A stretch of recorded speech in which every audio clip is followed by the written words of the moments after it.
मराठवाड्यातलं एक सुंदर जंगल म्हणजे टिटवी अभयारण्य आहे. या घनदाट जंगलामध्ये खूप मोठ्या प्रमाणात पशु पक्षी वनराई आहे. खूप मोठे घनदाट जंगल वन औषधीने भरलेले आहे. याच्या फुलाची भाजी लय चांगली छान लागते. हा, फुलाची भाजी खाते की. फुलाची भाजी खाता. हा, वा. तुमची अंडी एकीकड हा. आणि याची भाजी वेगळी.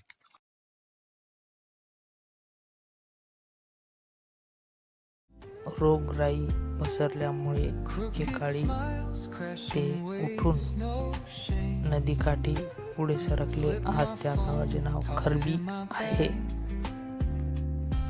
या वनराई टिटवी महल हे पाहण्यासारखे आहे. तसेच अस्वली दरा हा देखील पाहण्याजोगा आहे. याशिवाय पैनगंगा अभयारण्य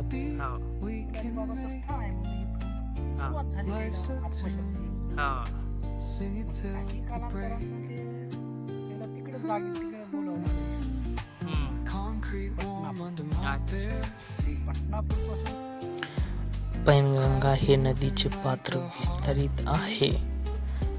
महाराष्ट्रच नाही तर भारतातील सर्व नागरिकांनी या जंगलमय प्रदेशाला भेट अवश्य द्यावी.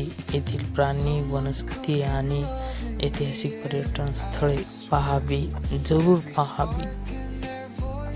येथे मोठ्या प्रमाणात आदिवासी संस्कृती, त्यांची भाषा खूप आहे. एक नवीन ज्ञान मिळेल.